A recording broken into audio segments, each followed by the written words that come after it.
Okay, so I think we can get rolling. So again, good morning everyone, and my name is Lorraine Rinker. I am a senior principal with Delegata Corporation, and it's my pleasure to be your presenter and moderator at our session, Mentoring for the Next Generation. I'll begin by setting the stage for you by sharing some information on mentoring and the 4 generations we currently have in our workforce today. And then our speakers will provide you their insights, and then we'll close the session with some Q&A from you guys, the audience. So let's get started. What is a mentor? A mentor is a trusted and experienced advisor. Now let's take a quick audience poll. How many of you have been a mentor to someone else? Look at you. You guys are awesome. Now, how many of you have been mentored by someone else? All right.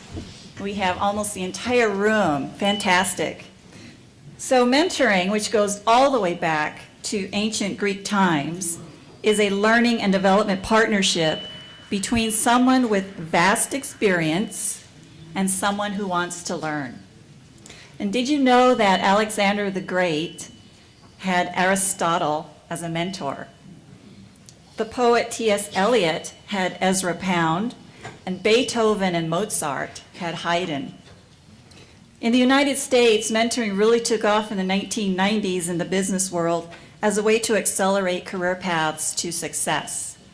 So Oprah had Maya Angelou, Barbara Walters had Mike Wallace, and we have all of you who are the potential mentors for the next generation.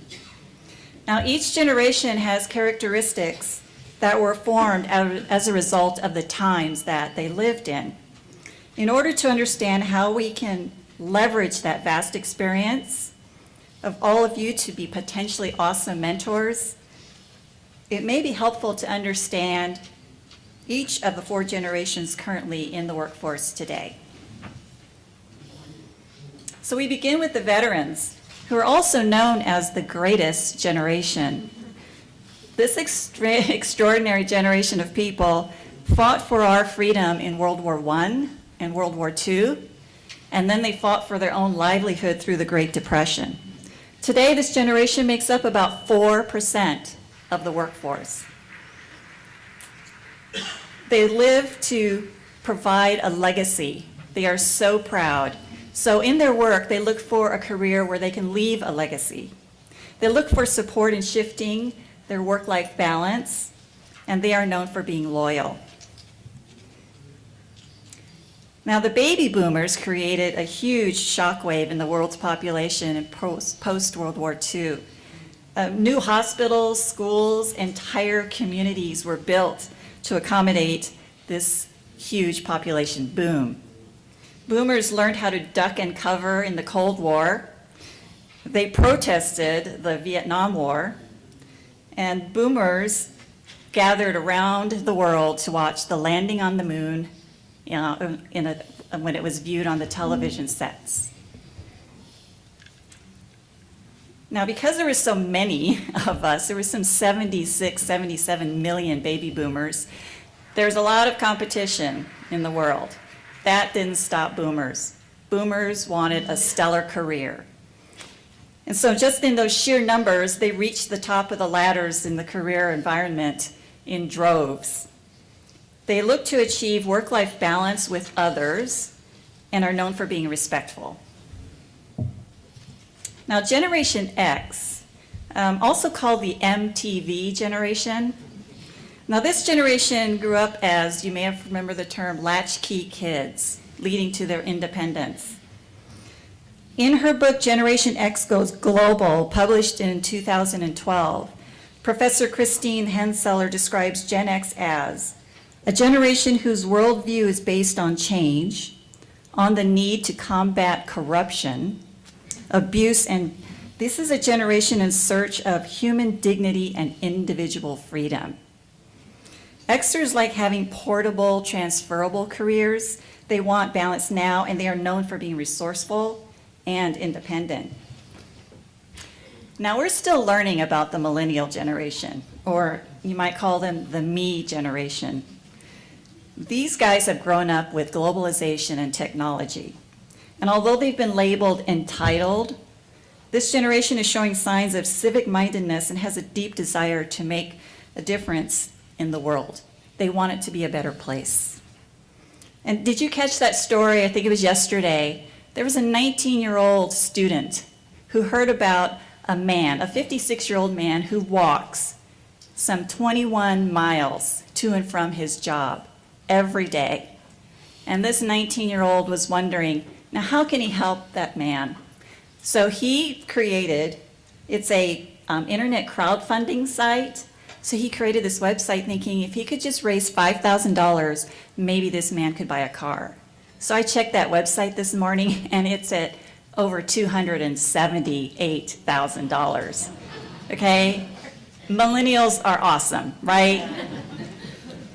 Anyway, millennials are masters at multitasking and they want parallel careers. Flexibility is very important to them, and they're also known for being values-driven.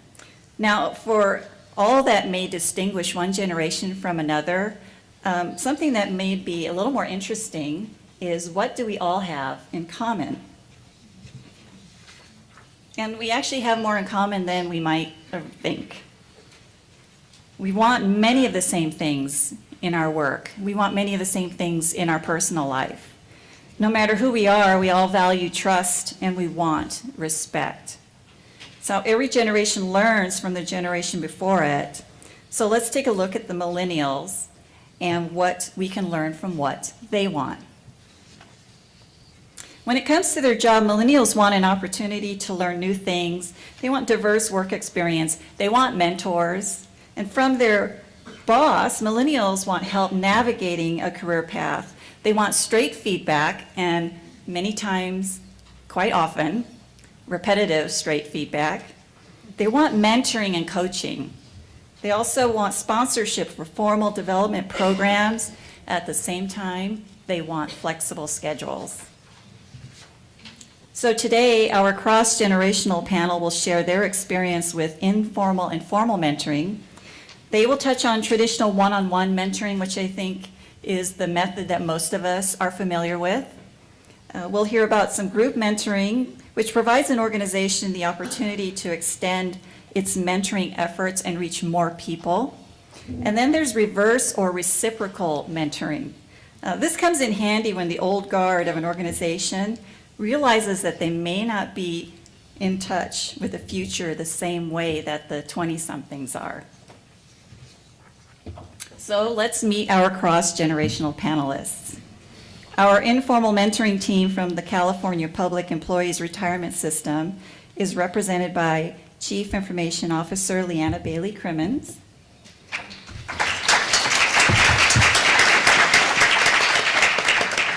Joshua Pocus, who is an Associate Information Systems Analyst, and our formal mentoring team from the Franchise Tax Board is represented by Chief Information Officer Cathy Cleek and Marian McKenna, who is the Bureau Director of the National Audit Business Bureau. Good morning, panelists. Okay. Morning. Hey, let's start with a question for Liana. Liana, tell us about CalPERS Informal Mentoring Program and the value to your organization. Thank you, Lorraine. That's an excellent question. As the CalPERS Chief Information Officer, I have found our informal mentoring program absolutely invaluable. It is based on the sharing spirit within our organization, and we strive every day to find new and creative ways to share our collective knowledge to improve our workforce. But informal mentoring is just that. It's informal. It's not structured. There's no set meetings to attend. It's two people getting together, sharing their collective knowledge to just for the goal of learning. But even though it's an informal mentoring program, it is sponsored by our Chief Executive Officer, Ann Stossball. And with that sponsorship, it is directed and actually given through our Human Resources Division. And one of the things we want to make sure is, even though it's informal, that people have resources at their fingertips. So we provide informal mentoring videos, which allows staff to share their experiences, either being a mentor or a mentee. We also have a toolkit, an informal mentoring toolkit, which basically reinforces for managers and supervisors the things that they need to do within their teams so they think about mentoring on a daily basis. And then we have a vast library. We have books that people can check out. We have websites, articles. So again, that it just becomes a part of your culture and a part of what you do every day. But what I've personally found invaluable within my organization, within the IT organization, is I've been able to do job shadowing, which has been a great mechanism within my organization. We've also done lunch and learns. We find a single topic to discuss, informal mentoring might be one. And I open it up to all my staff to attend, so we just have some open dialogue on what's important to them. And it's a learning opportunity for them to interact with people they've never interacted with before. We do volunteer programs. We had a huge volunteer program for our IT strategic plan, which I had actually 60 people, over 60 people volunteer to participate in that. Great opportunity for individuals. And obviously one-on-one mentoring opportunities as well. So one of the things I wanted to point out is people are our greatest assets. And there was actually a report that I saw that really hit home the importance of either informal or formal mentoring program. It was a U.S., I'll make sure I read this correctly, it was a biannual national norm study of employees. And it reported that 65% of the U.S. workforce found themselves disengaged or underengaged at work. So let me say that again, 65% of the U.S. workforce found themselves disengaged or underengaged. They found themselves just numbers, their organizations weren't investing in them, and that really hits home to me why it's so important to have a mentoring program. When people feel valued, they are happy, they come to work, they're productive, and they make the workplace a better place to be. Great.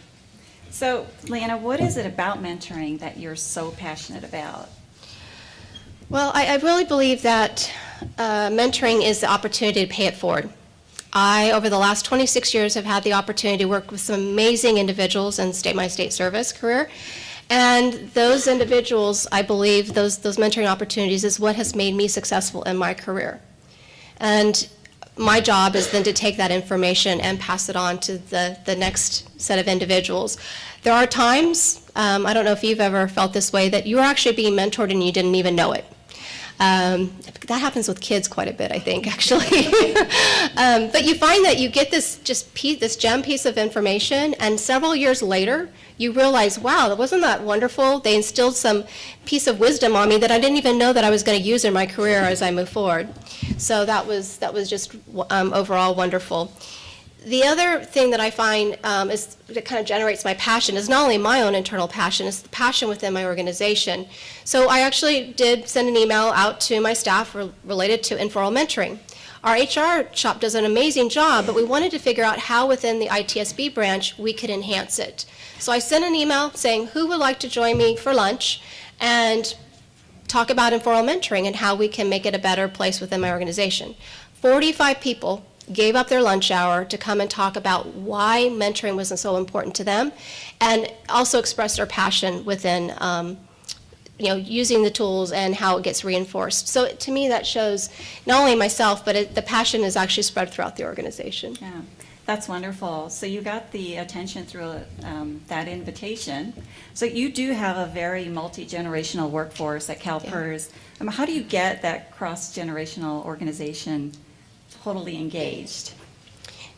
Excellent question. I find that if you have them focus on a single project or goal, it laser focuses that learning opportunity. So like I mentioned before, when I first came on board, we needed to develop a new IT strategic plan. It was like 3 or 4 years old.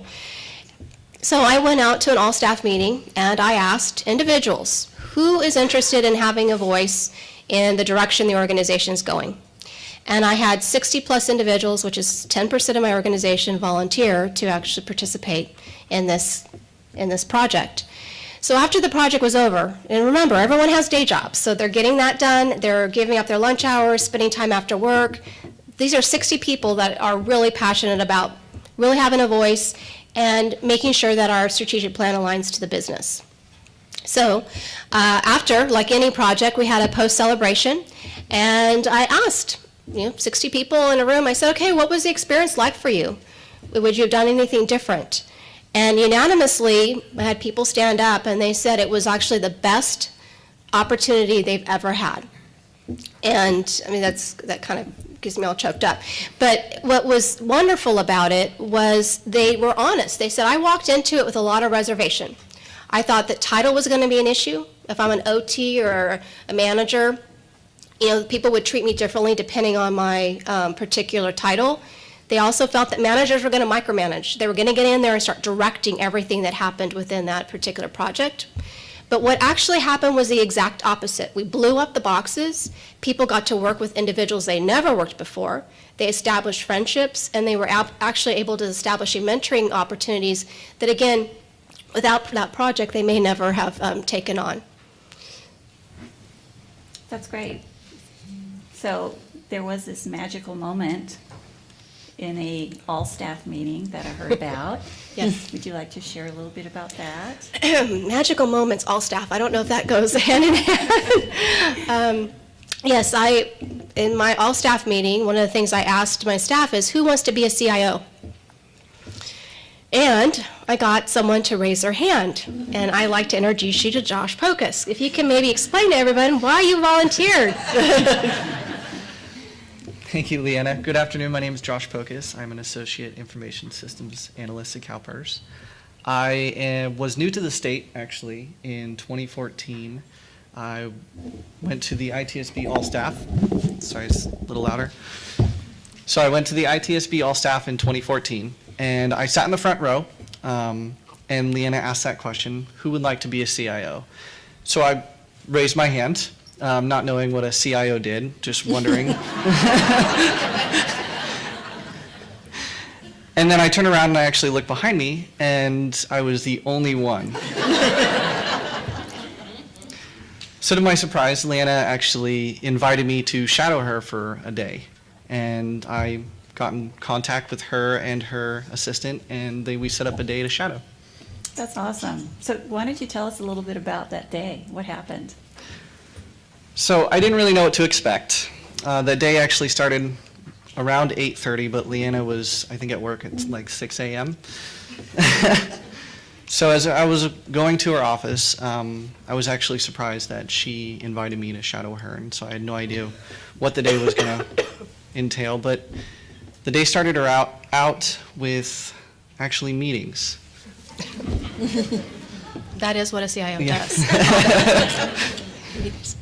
And one of these meetings, actually in the morning, was her one-on-one with her boss, which at the time I didn't know she actually had a boss.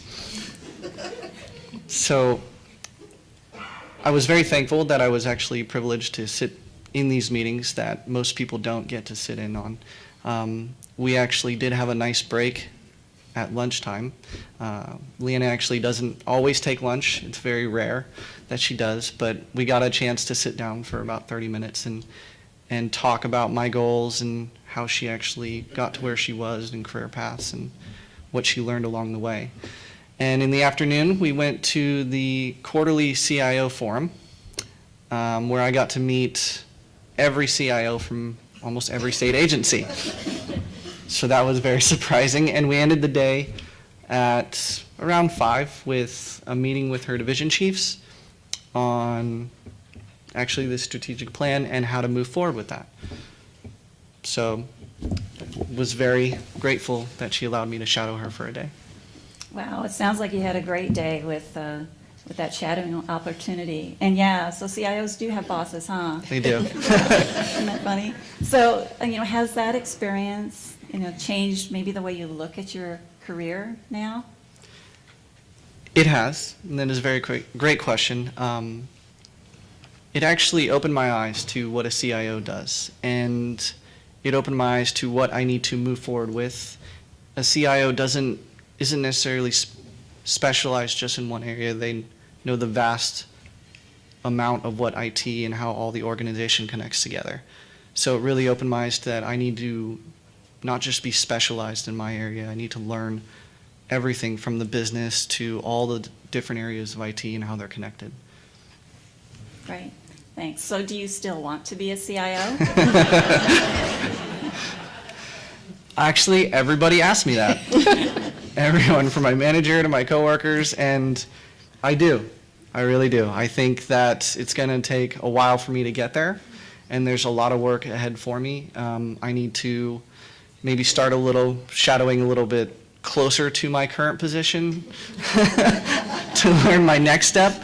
But yes, ultimately, I do eventually want to be a CIO. Wonderful. Thanks, Josh. Thank you. So let's talk a little bit about formal mentoring. So Cathy, what does a formal mentoring program look like? Okay, I just want to tell you a little bit how we've implemented formal mentoring programs at Franchise Tax Board. And one of the things I want to put out there is in state government, oftentimes we don't have a lot of money. But this is one place that it doesn't take a lot of money. It just takes management support to have a formal mentoring program. So what we do is we assign people up, and you get assigned a mentee and a mentor get assigned together. So two people like Batman and Robin, or mom and dad, come together to say, we're going to work together for a year. So we make this match for a year, and we use all generations, because we really think that all generations have a lot more in common than have a lot more different. We think in the mentoring world, we think about people want to learn from each other. They really don't care what generation or who, they just want to learn. And I think people that sign up for mentoring, that's always the top of the list, is I want to learn something new. And I think that's true. Do you think there's one generation that doesn't want to learn? No, I think we all do. And I also think that there's a lot more in common, because I think all of us want to make a difference in some way. And so we get assigned to people, and all the HR department does the heavy lifting as far as assigning folks, but we have a person from each of our divisions that work on the mentoring team if there's a problem or questions or someone to go to. And so it goes on for 1 year. And we have several different programs. So let me talk to you. We have mentoring programs for management, and we have mentoring programs for staff. And I think we're all required to take 80 hours of supervisory training. And what we found at Franchise Tax Board is that people after that first year still long to develop their management skills. So we have what's called management development. And it's a year-long program, and as part of that year-long program, you can get assigned a mentor. And we have so you get assigned a year, you spend a year developing your management skills beyond that core basic management program that we all go through. The other one that we have is, as we start to look at the coming years, we have an executive team that almost all of us are in our 50s. And most of us are closer to 55 than 50, and there's going to be a bunch of us that retire about at the same time. So we started thinking and talking about how could we help that group of folks. So we have a specialized mentoring program for them, and that's how I got to work with Marian. And on this program, when you sign up for, I want to be in this executive mentoring program, you say, I want to mentor. But what you also agree to is to take a series of tests, such as Myers-Briggs and a 360-degree evaluation, and you agree to share that with the management team at Franchise Tax Board. So then, from that feedback that you've gotten and looking at your career and how you want to move forward, you get to pick one area, and that mentor works with you in that one specific area. So Marian wanted to work on strategic planning, so that's something we worked together for a year on. So that we have one that's a general management program, and then this executive program. As far as staff level, we have mentoring programs for analysts, and we pair up analysts side by side. And we also have new hire mentors. What we found is what makes people want to feel like they belong to the organization, have someone to go to ask the questions. most people aren't quite as brave as Josh here to be the only one to raise their hand. It's a lot easier to go to someone that you've been assigned to a mentor to find out how things are done. And so we felt that that has really helped our retention for the people coming in that first year. So that's Wonderful. You know, I also heard that you have enterprise mentoring. Is that something you'd like to talk a little bit more about? Yeah, Marian? that's for the general supervisors and managers.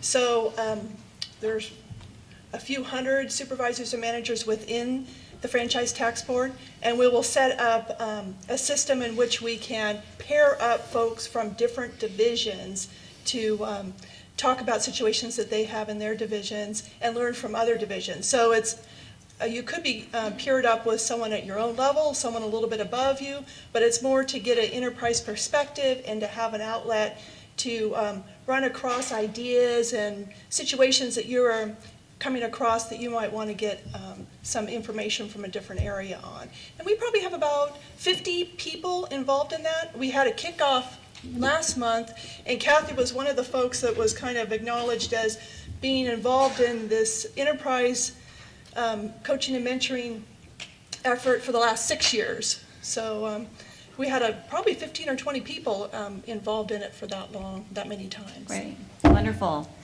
So Marian, how did you get involved in the mentoring program? Yeah, that's an interesting question because Cathy mentioned that I was involved in the Executive Management Development Program, but that wasn't my first involvement in a mentoring program. I kind of stumbled upon the first time I had signed up. What I was thinking was classes for a leadership development program. I got there and thought I was going to be taking some great classes on how to communicate and change management and all that kind of stuff. And then I found out there was 3 pieces to it. The class piece, we had a project we had to complete as a class, and then there was this mentoring aspect of it. And I didn't really have, one thought or another about the mentoring part. I was paired up with a lady who I already knew from another division. Knew her, not quite well, but knew enough that I don't mind spending a little bit of time talking to her once a month. And it was a great experience. I would come in with situations that I had ongoing in my area and ask her ideas, how would you handle this? I want to start this little program or this training, how would you go about it? And she would give me her ideas. I might not have used them all, but I would use some of them, and it really enhanced how I wanted to move forward. The second part, or the second formal mentoring program I was involved in, was with Cathy and the executive mentoring, and that was a little bit more demanding on my part because we went into the mentoring relationship with a goal. I wanted to become better acquainted and more comfortable with strategic planning, and so I had that goal. And I also had kind of my own personal project I was completing in my area of developing a strategic plan with my area. So Cathy walked me through that process for a year. It did take me a whole year, but several months. And I was successful in eventually, becoming, developing a mission and a vision and all that for my area with Cathy's help. Additionally, Cathy was moving through some projects, and I felt honored to be able to work with her on those, and she actually took my input, and I actually saw changes on documents. I thought that was what I said. So I felt, I was able to offer something as a mentee in that relationship as well. Wonderful. So Cathy and Marian, how about taking us through how an organization would move, let's say from an informal to formal mentoring program? How is it managed, and maybe how is it funded? You want to take a shot at that? I'll start, and then you could, how about if you add in? Sure. At Franchise Tax Board, when we think of implementing something, we regularly think of something in a crawl, and then go to walk, and then run. And this allows us to take small things and then continue to grow. And I think that's really what we did with mentoring. We started with the informal. We had people getting together. You'd see people in the cafeteria having conversations. And then we saw that there was some need to do some more for our managers and analysts. And that's when we asked HR to become I think of them as the matchmakers. And, send out an email asking for who's interested and then matching people up. We also always use surveys to gather information on how's the program going, how can we improve the program, that continually wanting to improve. And I think that's how we go from crawling to walking to running. Just keep every year adding some things that help people match up better. I was going to throw in there as an example of kind of the surveys. Part of our onboarding program in my area, after a several-week period and new hires have gone through training and now they're kind of more at their desks working, we will have a feedback session asking, how did your onboarding go? What could we have done better? And we did have kind of an informal buddy system established for the new hires. And they liked that buddy system, but they wanted it kind of a little bit more structured, have a little bit more ideas of responsibilities and expectations of the buddies, both the buddies and the buddy friends. I'm not sure their terms. And that's how we brought together the new hire mentoring system. So we actually did a match. We put conscious decision on who we're matching up based on strengths and common areas of interest and that type of thing, so that folks would have something to kind of springboard off when they had their initial meetings as a mentor-mentee relation. You know, the other thing I can say that we've developed is a web page for tips for mentors and a tips for mentees, so that people are able, when they need that kind of information, can go out and see that as well. That's wonderful. So how do you guys measure the success within your programs? Yeah, there's probably a couple ways. I know when formally when I went through both of the leadership development programs, I completed a 360 evaluation, which is an evaluation where you go out and you ask your peers, your people reporting to you, and people, your subordinates that work with you, questions about your leadership styles. So I completed that 360 evaluation at the beginning of the management development program, and then again at the end of the management development program. And I kind of looked at how the ratings changed and that I actually develop in areas I wanted to develop in. So for instance, when I was working with Cathy, my goal or my emphasis was in strategic planning. When I went and looked back at the 360 evaluations, I wanted to see that I had some improvement in strategic planning. I think that was very insightful for me. Also very hard, but very insightful at the same time. I also think another thing we use to say, are we being successful, is when we have exams, do we have people applying for the exams, and do we feel like we have good qualified candidates? Because that's really what we're trying to do, is to get people ready to step up and take that next level. And I would also say on a personal level, I think you can just ask people, are you gaining something? I'll give you one. It's a small thing. Someone came to me and said, here's the problem I'm having, I don't know what to do. And so I asked them some questions about some ideas. And so finally I said to him, well, do you want to hear what I would do given your situation? And the person said yes. So I gave them, here's a solution, here's what I would try. And I could tell by when I gave the solution, they were pretty hesitant that it would work. But, that's fair enough, and the next mentoring time, he said, I tried what you suggested and it really did work. So those are the kinds of, even, I give this person kudos for taking an initiative that you could tell he wasn't comfortable with, but he took the initiative, tried it, and it worked. So now he had another tool in his toolbox that he wouldn't have had had he not had a mentor. That's great, thank you. I was going to add Go one ahead. more thing I was thinking about. I think re-engagement in mentoring also is a way of determining if it's successful. So I mentioned Cathy's been involved in our enterprise program for at least 6 times. And I know, so I was involved as a mentee and then turned around and became a mentor. And also, if you see your program growing a little bit, we might have started off with our enterprise mentoring program with maybe 25 matches, I'm making that up. And this past year, we may have had 50 matches. So we see it growing a little bit. I think that's a great indicator that your program is a success as well. Great, thank you. So if we were to get one last question out of you guys, let's start with Liana, and we'll just go down the panel. So if someone asked about how to get involved with the mentoring program, what would you say? Well, I'd first sit them down and understand what their expectations are. No one size fits all. So, with Josh, it was sitting down and he wanted to be a part of, once career-wise, it was more of being a CIO. Other people want to be mentored in public speaking or in different types of disciplines. So understanding that and then making sure that you accommodate that need, decide if it's job shadowing, deciding if it's volunteer, deciding if it's one-on-one. Again, just making sure that you're flexible with the situation. That's what I would recommend.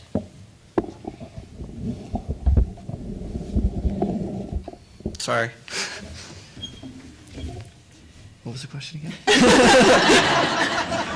So Josh, somebody comes and asks you for advice on how to get into mentoring. What would you say to them?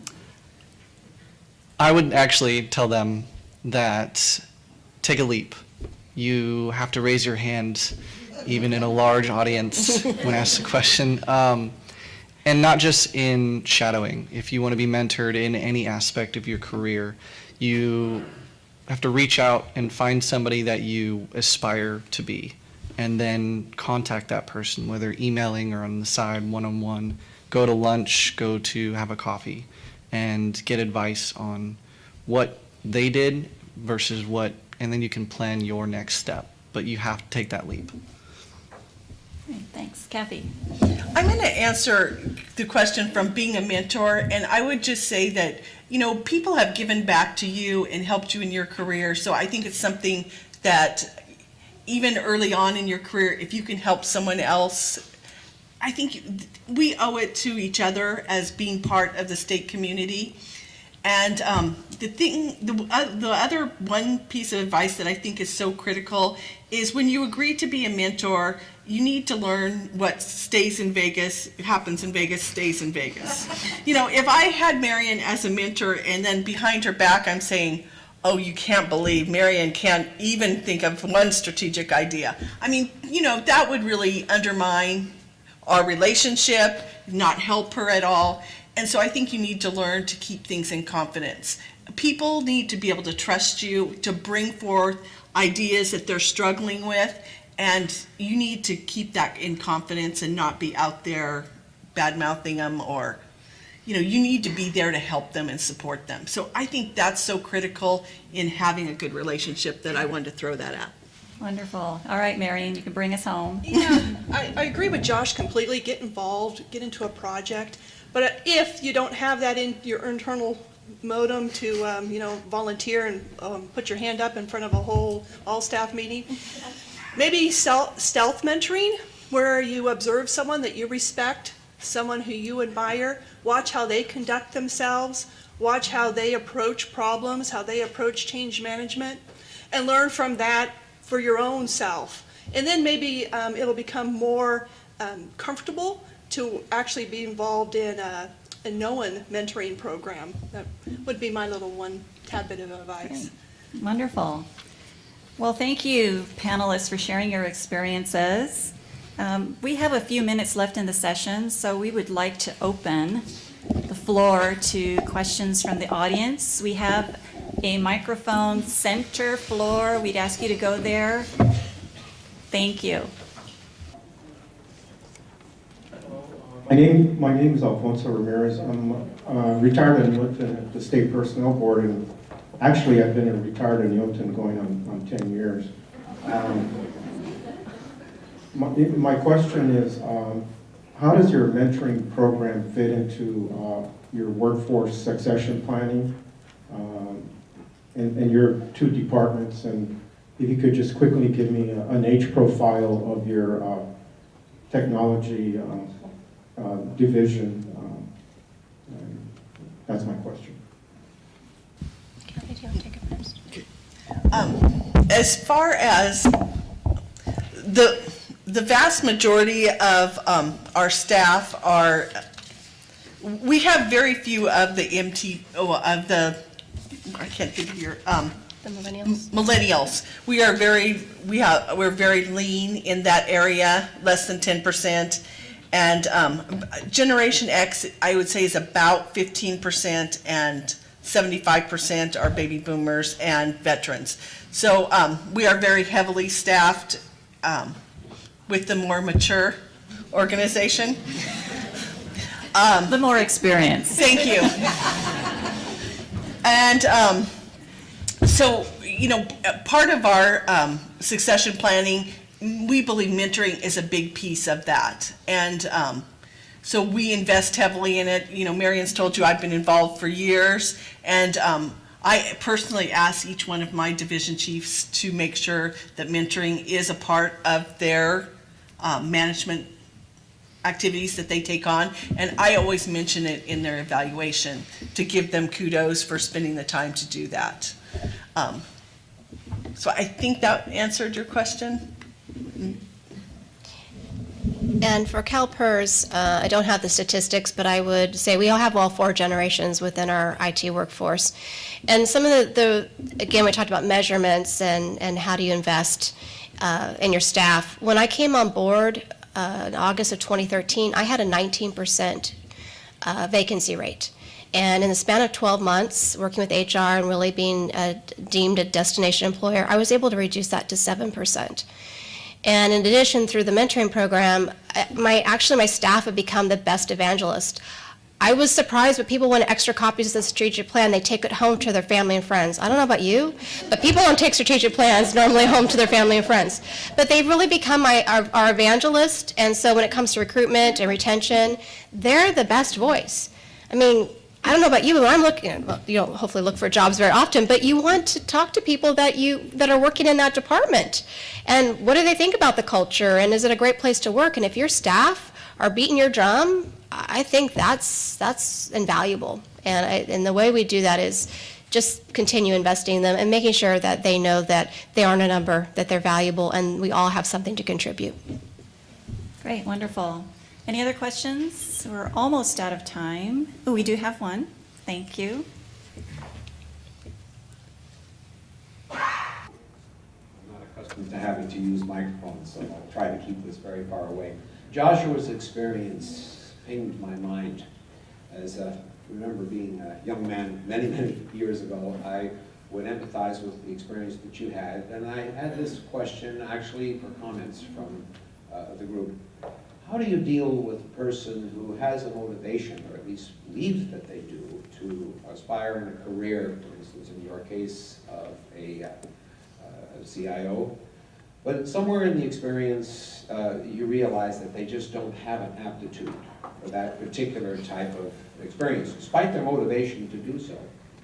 My question is this: how do you reorient them without discouraging them or even destroying their motivation? Want to take it first, or You go first this time. Thanks. The hard one. So personally, I think it's a learning opportunity. Mentoring is a process. It's a journey, right? Even though Josh wants to be a CIO, you heard him. He has a journey ahead of him. It took 26 years, right, for me to get here. And just because someone, I guarantee you, a department that when I was 19 years old, maybe they never would have thought that I would have been a CIO either. So I don't think we should be putting labels on individuals. I think a good mentor allows an individual to grow and it to be about them. And if they decide personally as they go through that journey, they decide it's not for them, then it's their choice. I would never want to squash someone's dreams, that I would continue to invest in them as long as they wanted to be invested in. So I mean, you guide them and you tell them it's a two-way process, right? The mentor gets as much out of it as the mentee, but the mentee has a lot of responsibility in this. So if you say, hey, if you want to learn public speaking, then I'm talking to the mentee and say, what did you do this week that gave you opportunities to speak up? Did you stand up at an all-staff meeting? Raise your hand. What did they do? And so I'm just constantly, I call it the guide on the side. That's what a good mentor is. And it's not my job to tell them where they are or aren't. I just make sure that wherever they want to go, I'm there to help them as much as possible. I know that's kind of a soft answer, but it really is about them making that decision for themselves. When you put your scenario out, the person is not doing well in something and they think they are. So one of the things that I would work hard on is first developing a trusting relationship, so the person felt comfortable to talk about their work, how they're doing in the job. I would want them to tell me, you know, how they're doing, how they perceive they're doing. So I would try and get that. I would first try and develop a sense of trust. So, you know, the very first time you meet someone, often they're very nervous about meeting their mentor. They don't know them. So first I would develop this sense of trust. And then if the mentoring program didn't have a 360, I'd probably really encourage the person to do a 360. And I would want to take that information of what others told them they were doing well, and also take how they rated themselves and dialogue about that. Because it sounds like there's a disconnect between what they believe and what the data would show. And I think that that would open up a chance to really dialogue on where the person wasn't assuming, you know, it wasn't in sync. And then you could really talk about how they could improve or work on more self-awareness that, you know, this isn't your strength. And, you know, the one thing, while these kind of discussions can be very hard, I find that, you know, these kind of candid discussions with people, you know, oftentimes if people aren't doing well in a job, they're not happy internally either. And so sometimes making them more self-aware and them leaving and going and doing something else, they could become much happier. So I always use that as a guide to, you know, bad news early is always better than later. I don't think someone who's not doing well, if they spend 10 years doing it and they're not happy and they're still not doing well, that's just frustrating. And if I could tell them earlier in their career and they could do something else, while it's a hard conversation, I think you can help people get to a better place for them. And I would use data from a 360 to start that once you had a trusting relationship. Those are very good answers. Your answer there is don't give up, and your answer is trust. Those are very wise answers. Yeah, thank you. Thank you. Thank you. Looks like we're out of time. Great questions, great answers. So I want to thank everyone for your time today, panelists and audience. And as you go about the remainder of your day, either here at the forum or back at the office, you know, we all hope that you will make a commitment to share your vast experience with someone who wants to learn. So have a great day. Thank you very much.